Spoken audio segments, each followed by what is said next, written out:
गुरुर्ब्रह्मा गुरुर्विष्णू गुरुर्देव महेश्वरा सद्गुरु साक्षात परब्रह्म तस्मै श्री सद्गुरुवे नमः।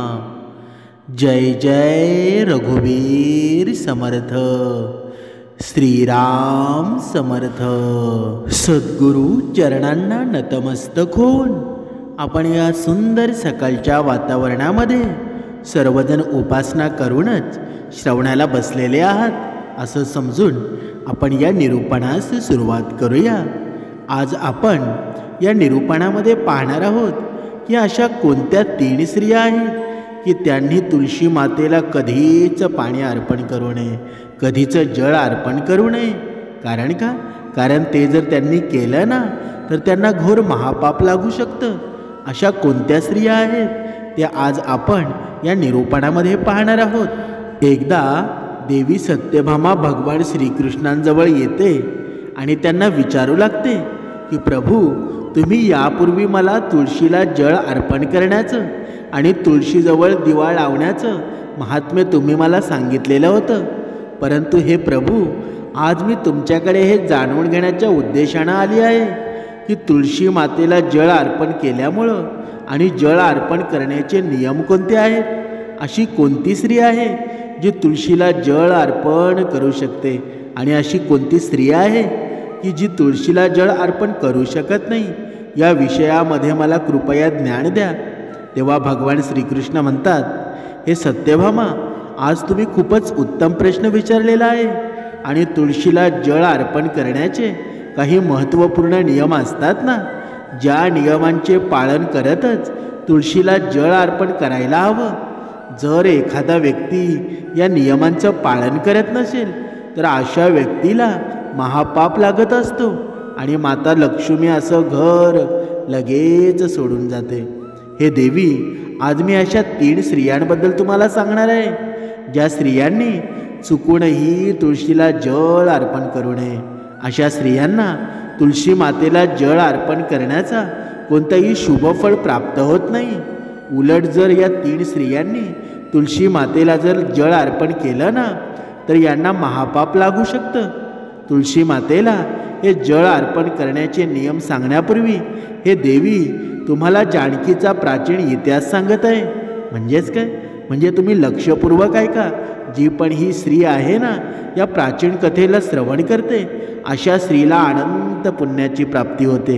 या कथेला जो पण मनुष्य लक्षपूर्वक ऐकत असतो, या कथेचा जो प्रचार करत असतो, त्यांच्या आयुष्यामध्ये सर्व दुःखांचा नाश होऊन जातो आणि अशा व्यक्तीच्या आयुष्यामध्ये दारिद्र्याचा पूर्णपणे नाश होत असतो। देवी सत्यभामा म्हणते, हे स्वामी, तुमच्या मुखातून या कथेचं श्रवण करणं हेच माझ्यासाठी एक सौभाग्याची गोष्ट आहे।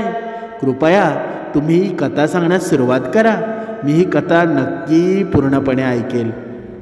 भगवान श्रीकृष्ण या कथेला प्रारंभ करतात आणि म्हणतात, हे देवी सत्यभामा, ही पूर्वकाळातील गोष्ट आहे। दक्षिण देशामध्ये एक अत्यंत शोभामय नगरी होती।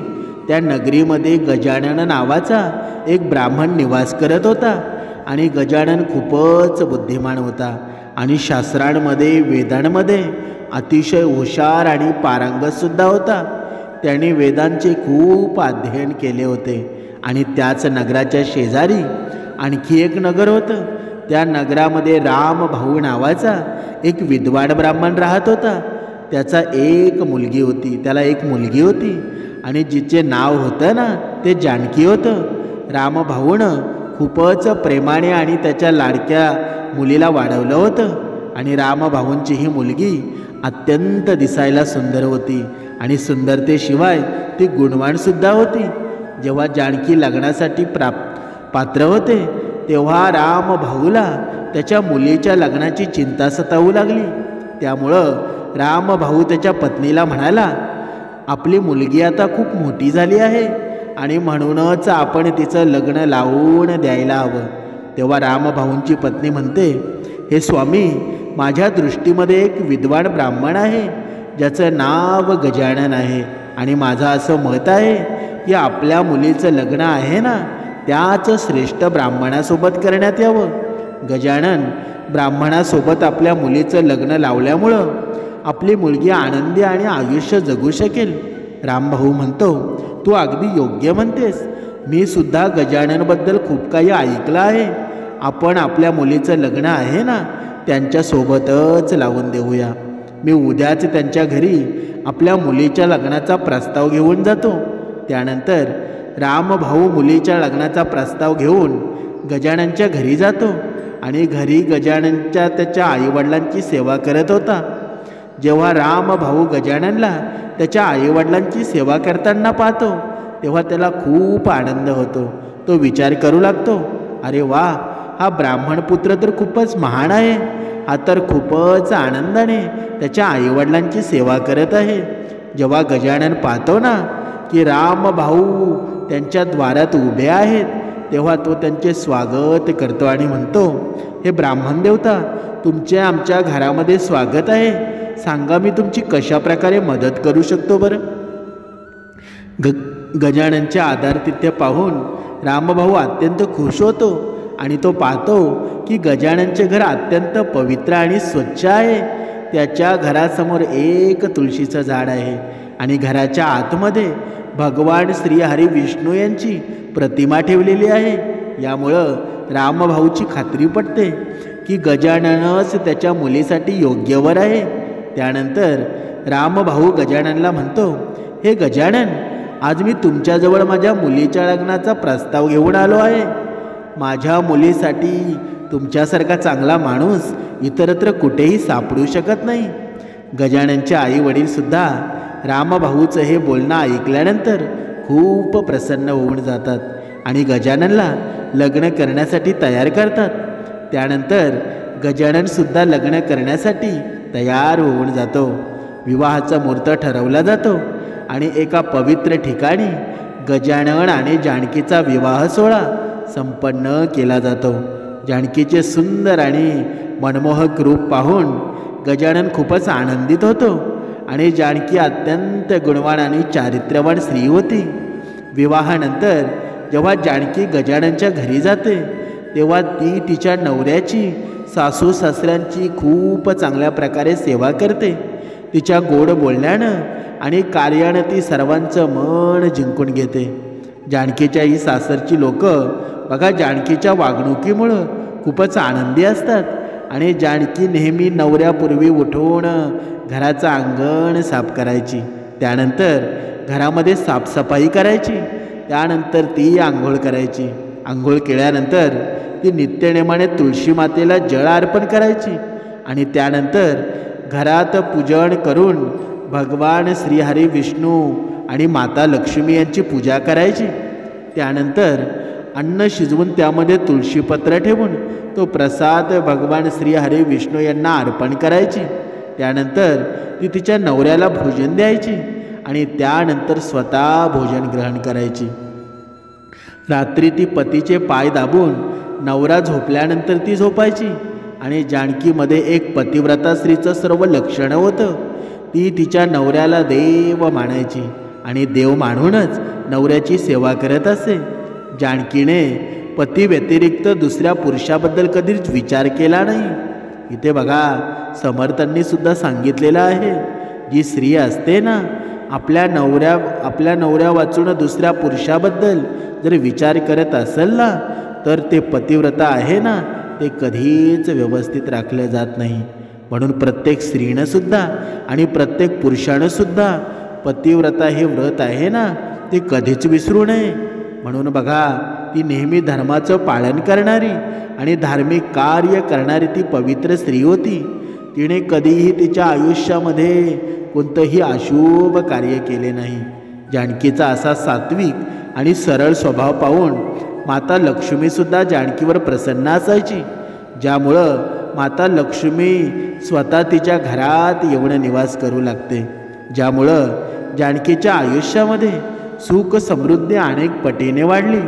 भगवान श्रीकृष्ण म्हणतात, हे देवी सत्यभामा, देवी लक्ष्मी त्याच स्त्रियांवर तिची कृपादृष्टी ठेवते ज्या स्त्रिया पतिव्रता असतात आणि ज्या सत्य धर्माचे पालन करत असतात.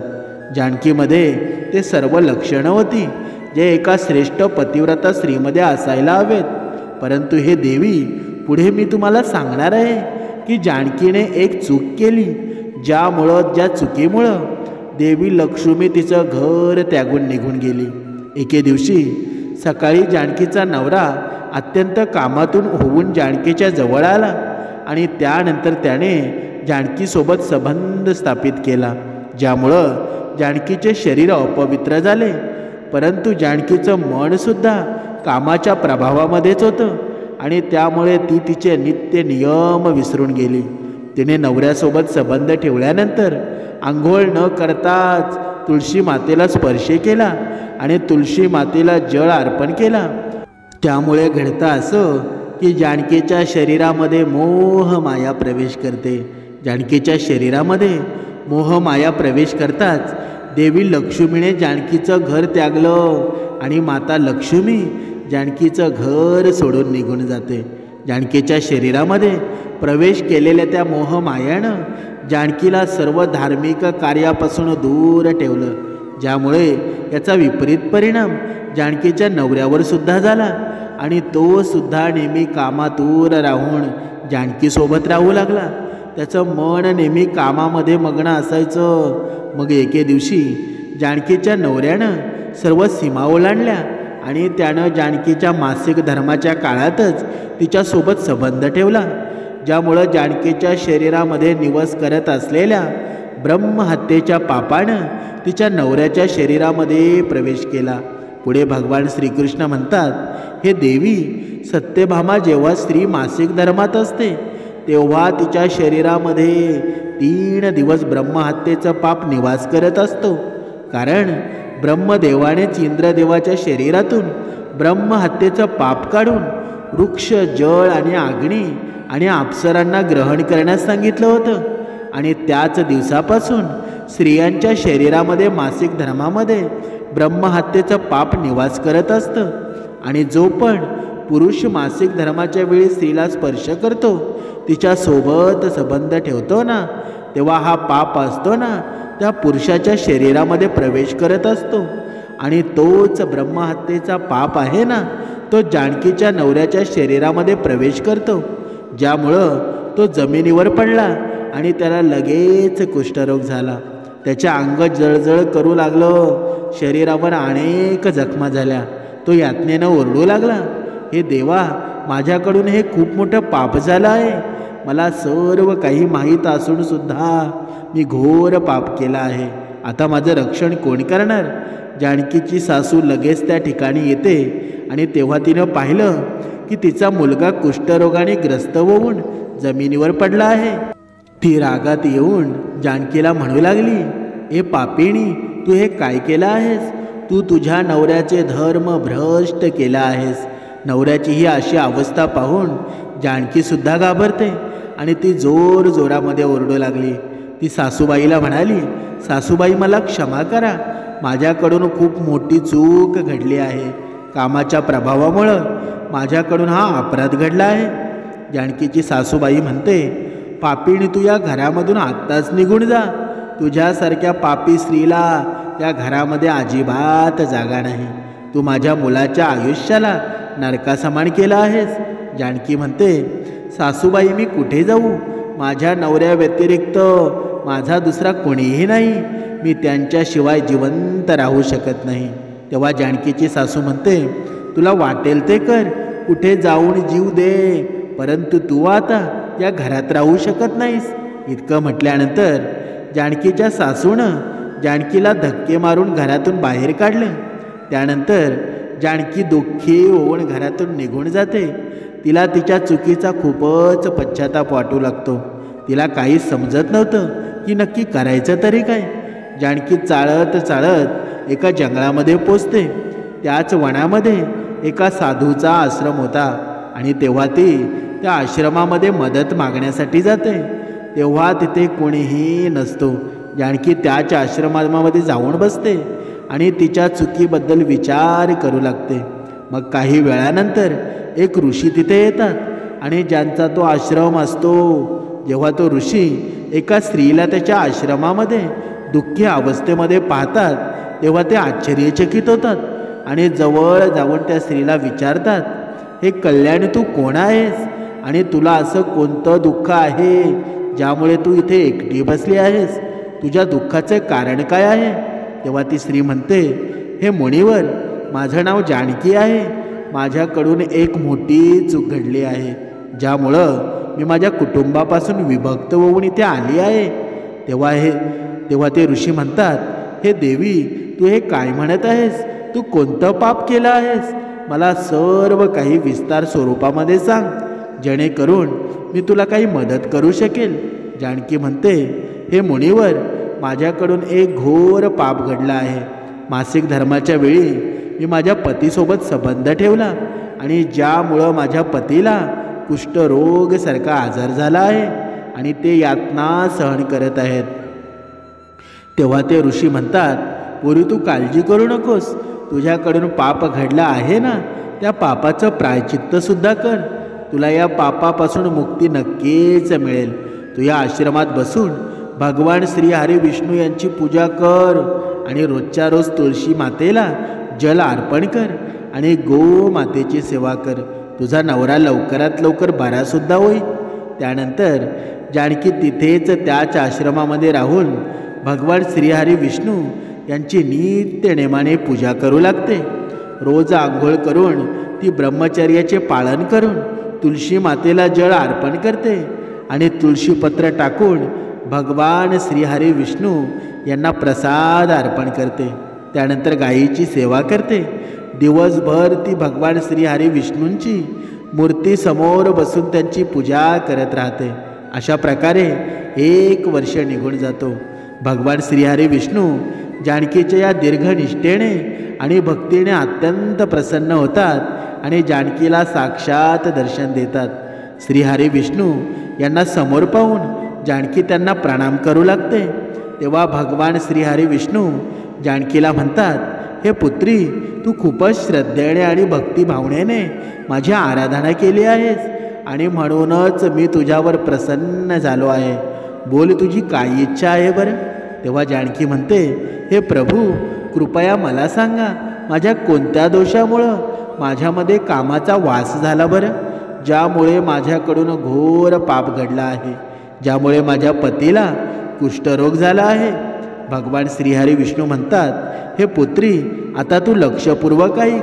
तुझ्याकडून नकळतपणे एक पाप घडला होता, ज्यामुळं तुझ्यामध्ये मोहमायाने प्रवेश केला होता. एके दिवशी तू तुझ्या नवऱ्यासोबत संबंध ठेवल्यानंतर आंघोळ न करता तुळशी मातेला जल अर्पण केला आणि नवरा बायको जेव्हा संबंध ठेवतात ना, तेव्हा त्यांचं शरीर अपवित्र होतं आणि अशा परिस्थितीमध्ये तुळशी मातेला कधीही स्पर्श करू नये.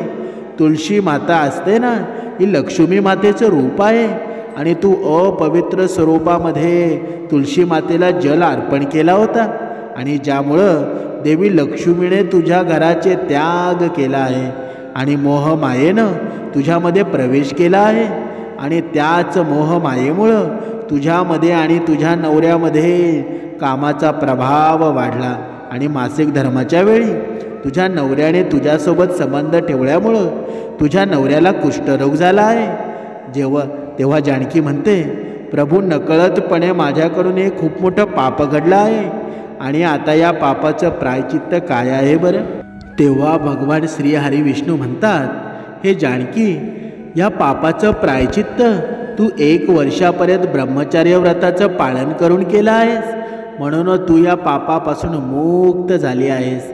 जानकी म्हणते, हे प्रभू, कृपया मला सांगा की कोणत्या अवस्थेमध्ये तुळशी मातेला जळ अर्पण करू नये आणि तुळशी मातेला जळ अर्पण करण्याचे नियम कोणते आहेत?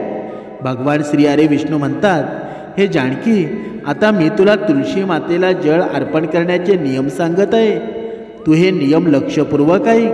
हे पुत्री, तुळस एक अत्यंत पवित्र झाड आहे आणि तुळस मला अत्यंत प्रिय आहे आणि म्हणूनच तुळशीची सात्विकता अखंडित राहायला हवी. तुळशीला कधीही अपवित्र रूपाने स्पर्श करू नये. जी स्त्री मासिक धर्मामध्ये असते त्या स्त्रीनं या झाडाला कधीही स्पर्श करू नये. मासिक धर्माच्या वेळी स्त्रीच्या शरीरामध्ये धर्म ब्रह्महत्येचं पाप निवास करत असतो आणि म्हणूनच यावेळी अशा स्त्रीनं तुळशी मातेला जल कधीच अर्पण करू नये. कुठलीही स्त्री किंवा पुरुषानं संबंध प्रस्थापित केल्यानंतर तुळशीच्या झाडाला कधीच स्पर्श करू नये आणि जळसुद्धा अर्पण करू नये.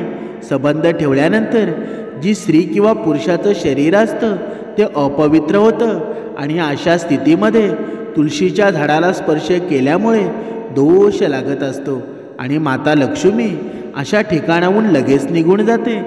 ज्या स्त्रीनं तिच्या नवऱ्याचा त्याग केला आहे, जी स्त्री विवाहानंतर नवऱ्याला सोडून परपुरुषासोबत राहत असेल, अशा स्त्रीनं सुद्धा तुळशी मातेला जळ अर्पण करू नये.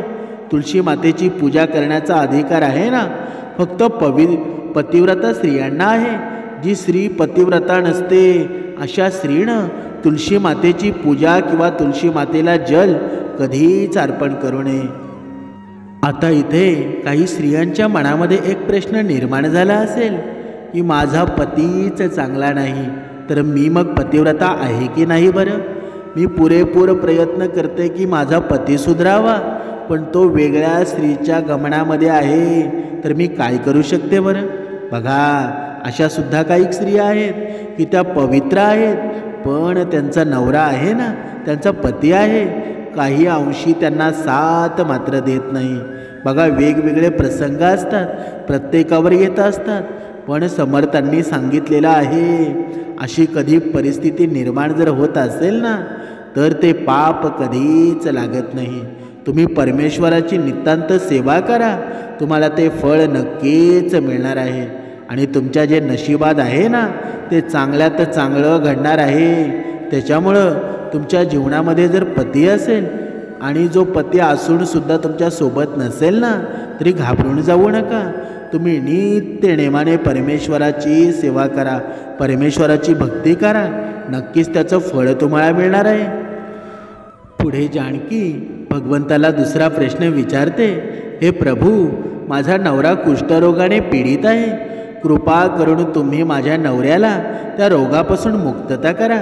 आणि तेव्हा भगवान श्रीहरी विष्णू म्हणतात, हे जानकी, तू या तुळशीच्या झाडाची 1 वर्षापर्यंत पूजा केली आणि हा अत्यंत पवित्र झाड आहे. तू या झाडाची पाने नेऊन तुझ्या नवऱ्याला खायला दे.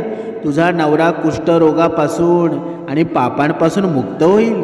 इतकं म्हणून भगवान श्रीहरी विष्णू अंतर्ध्यानामध्ये विलीन होतात. भगवान श्रीहरी विष्णूंचं हे बोलणं ऐकून जानकी अत्यंत आनंदित होते आणि ते भगवान श्रीहरी विष्णू यांना वारंवार प्रणाम करते आणि त्यांचे आभार व्यक्त करते. त्यानंतर जानकी तुळशीच्या झाडाची काही पानं तोडून घरी नेते आणि तिच्या नवऱ्याला खायला देते. तुळशीची पानं खाल्ल्यानंतर जानकीचा नवरा पूर्णपणे बरा होतो आणि तो लगेच जानकीला मिठी मारतो. जानकीची सासू जेव्हा हा चमत्कार पाहते तेव्हा तीसुद्धा खूपच आनंदित होते आणि त्यानंतर ते सर्वजण आनंदामध्ये राहू लागतात. बघा, तुम्हाला लक्षात असू द्या, ही कथा आहे ना भगवान श्रीकृष्ण सत्यभामेला सांगत आहेत. म्हणून या अवस्थेमध्ये स्त्रियांनी कधीही तुळशी मातेला जल अर्पण करू नये, त्याचबरोबर तुळशी मातेला स्पर्शसुद्धा करू नये. अन्यथा या गोष्टीचे अशुभ परिणाम आहेत ना ते नक्कीच स्त्रीला भोगावे लागू शकतात किंवा त्यांच्या पतीलासुद्धा भोगावे लागतात. म्हणजेच काय, आता आपण जाणून घेऊया या तुळशीच्या झाडाबद्दलचे महत्त्वाचे नियम. शास्त्रानुसार सोमवार, बुधवार आणि रविवार हे दिवस तुळशीचं झाड लावण्यासाठी अत्यंत शुभ मानले गेले आहेत. परंतु ग्रहण काळामध्ये म्हणजे सूर्यग्रहण किंवा चंद्रग्रहण या दिवसामध्ये तुळशीचं झाड कधीही लावू नये. तुळशीच्या झाडाला मातीच्या कुंडीमध्ये लावणं श्रेष्ठ समजलं जातं आणि घराच्या मुख्य द्वारासमोर एका सुंदर कुंडीमध्ये तुळशीचं झाड लावावं आणि तुळशीच्या झाडाला नेहमीच जमिनीवर किंवा एखाद्या उंच ठिकाणी ठेवावं. परंतु तुळशीचं झाड आहे ना ते कधीही लटकवून ठेवू नये. तुळशीच्या झाडाला कुंडीमध्ये नेहमीच चांगली माती वापरावी आणि अशुद्ध ठिकाणावरील माती असते ना ती कधीच तुळशीच्या झाडाच्या कुंडीमध्ये टाकू नये. म्हणजेच उदाहरणार्थ स्मशानभूमी, नाळे किंवा शौचालयाच्या शेजारची जी माती असते ना, ती कुंडीमध्ये कधीच टाकू नका. ज्या तुळशीच्या झाडाची रोज पूजा केली जाते ना, त्या झाडाला कधीही जमिनीमध्ये लावू नये का. जमिनीमध्ये लावल्यामुळं तुळशीचं झाड अपवित्र होतं आणि त्याचबरोबर याचा आकारही खूप मोठा होतो. तुळशीचं झाड लावण्यासाठी उत्तर, ईशान्य त्याचबरोबर पूर्व दिशा श्रेष्ठ समजली गेली आहे. यामध्ये ईशान्य दिशा अत्यंत शुभ मानली जाते. या दिशेला तुळशीचं झाड लावल्यामुळं घरातील वातावरण शुभ बनतं आणि शुभ परिणामांची प्राप्तीसुद्धा होत असते. जर तुळशीचं झाड आहे ना, त्या अंगणामध्ये लावलं गेलं असेल तर हे खूपच शुभ मानलं जातं. म्हणजेच तुळशीचं झाड आहे ना, कधीही दक्षिण पूर्व दिशेला लावू नये. ही दिशा म्हणजे आग्नेय दिशा. या दिशेला तुळशीचं झाड लावल्यामुळं तुळशीचं झाड लवकर सुकू लागतं आणि तुळशीच्या झाडाला कधीही अंधारात ठेवू नये. संध्याकाळी नेहमी तुळशीच्या झाडासमोर दिवा लावावा आणि त्याचबरोबर तुळशीच्या झाडाला चुनरी नक्की बांधावी. चुनरीविना तुळशीचं झाड आहे ना, ते अपूर्ण समजलं जातं. म्हणजे हिरव्या रंगाच्या बांगड्या, लाल किंवा पांढऱ्या रंगाचा धागा अवश्य बांधावा. आणि तुळशीची पानं तोडताना नेहमी एक नियम लक्षात ठेवा.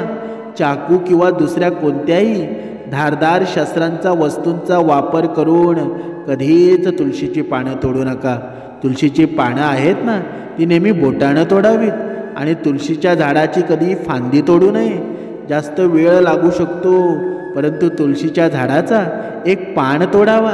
जेवढी आवश्यक आहेत ना, तेवढीच पानं तोडायला हवी. आणि तोडत असताना नखाचा वापर कधी करू नका, ज्यामुळं स्त्रीचं सौभाग्य नष्ट होऊ शकतं. एकादशीच्या एक दिवस आधीच तुळशीची पानं तोडून ठेवावीत. म्हणजे सूर्यग्रहण आणि चंद्रग्रहण काळामध्ये तुळशीच्या झाडाला कधीच स्पर्श करू नका. कुठल्याही दिवशी संध्याकाळच्या वेळी तुळशीची पानं तोडू नयेत. संध्याकाळच्या वेळेला तुळशी माता निद्रा अवस्थेमध्ये असते आणि अशा वेळेमध्ये तुळशीची पानं कधीच तोडू नका. हे पाप समजलं गेलं आहे. तुळशीची ही सुकलेली पानं असतात ना, ती पानं कधीच फेकून देऊ नका. ही पानं आहेत ना, तुम्ही मातीमध्ये गाडून ठेवा, परंतु ही पानं कधीही नाळ्यामध्ये किंवा कचऱ्यामध्ये टाकू नये. आणि रविवारच्या दिवशी तुळशी मातेला कधीच जळ अर्पण करू नये. या दिवशी तुळशीची पानंसुद्धा तोडू नये. तुळशी मातेला जळ अर्पण करण्यासाठी नेहमी शुद्ध पाण्याचा वापर करावा. तुळशी मातेला कधीही घाणेरडे उष्ट पाणी अर्पण करू नका. तुळशीचं झाड कधीही चुकूनही घाणेरड्या ठिकाणी लावू नये. अनेकदा महिला असतात ना, तुळशीचं झाड अशा ठिकाणी लावतात जे स्थान अपवित्र असतं, जसं की नाळ्याजवळ किंवा ज्या ठिकाणावर भांडी किंवा कपडे धुतले जातात, अशा ठिकाणावर तुळशीचं झाड कधीही लावू नये. यामुळं घाणेरडं पाणी तुळशीच्या झाडाजवळ जातं आणि ही गोष्ट खूपच अशुभ समजली जाते. म्हणून तुळशीमध्ये घाणेरडे पाणी गेल्यामुळं तुळशी माता अपवित्र होत असते आणि तुळशी मातेला आंघोळ केल्याशिवाय कधीच पाणीसुद्धा देऊ नये. जी पण स्त्री तुळशी मातेला जळ अर्पण करत असते ना, तिने आंघोळ केल्यानंतर कपाळावर सिंधू लावल्यानंतरच तुळशी मातेला जळ अर्पण केलं पाहिजे. तेव्हाच हे पाणी आहे ना, तुळशी माता स्वीकार करत असते. शास्त्रामध्ये असं सांगितण्यासुद्धा आलेलं आहे की गुरुवारच्या दिवशी तुळशीच्या झाडामध्ये कच्चे दूध टाकलं ना, तर माता लक्ष्मी अत्यंत प्रसन्न होत असते. घरामधून दुःख असेल, दारिद्र्यता असेल, अशांती संपूर्ण जाते. गुरुवारच्या दिवशी केळ्याच्या झाडासोबतसुद्धा तुळशीचं पूजनही केलं जातं आणि यामुळं अपार धन संपत्तीची प्राप्ती होत असते, जी संपत्ती कधीही खर्च होत नाही. आणि केळ्यामध्ये भगवान श्रीहरी विष्णू आणि तुळशीमध्ये माता लक्ष्मी यांचा वास असतो ना, म्हणून गुरुवारी यांची पूजन अवश्य करावं. ही आपण पूर्ण माहिती आता ऐकलेली असेल आणि ही कथासुद्धा ऐकलेली असेल. ही कथा परिपूर्ण खरीसुद्धा आहे, पण याचं तात्पर्य काय बरं? की जर मनुष्याच्या जीवनामध्ये कधी कधी भरपूर भक्ती करूनसुद्धा, भरपूर उपासना करूनसुद्धा, सर्व काही परीचे प्रयत्न करूनसुद्धा आपल्या जीवनामध्ये शांती मिळत नाही.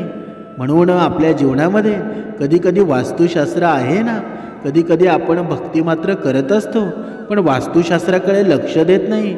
आपल्या घराच्या आजूबाजूला आपण कोणती झाडं लावलेली आहेत, कोणत्या वस्तू कुठे ठेवलेल्या आहेत आणि त्याच्यापैकी हे तुळशीचं झाड आहे ना, ते भरपूर प्रमाणात मनुष्याच्या जीवनामध्ये भरपूर प्रमाणात ध्यानस्थ बसलेलं असतं. हे तुळशीचं झाड आहे ना, नुसती तुळशीच्या झाडाची हवा आहे ना, ती हवासुद्धा माणसाच्या मनाला स्पर्श जर केले ना, तर ती हवासुद्धा सुख निर्माण करत असते. म्हणून हे नियम आहेत ना, प्रत्येक स्त्री पुरुषानं पाळायला हवे. आणि जो पुरुष आणि स्त्री हे नियम पाळतो ना, त्याच्या जीवनामध्ये संपन्न आणि सुख समृद्धी आल्याशिवाय राहत नाही. जय जय रघुवीर समर्थ.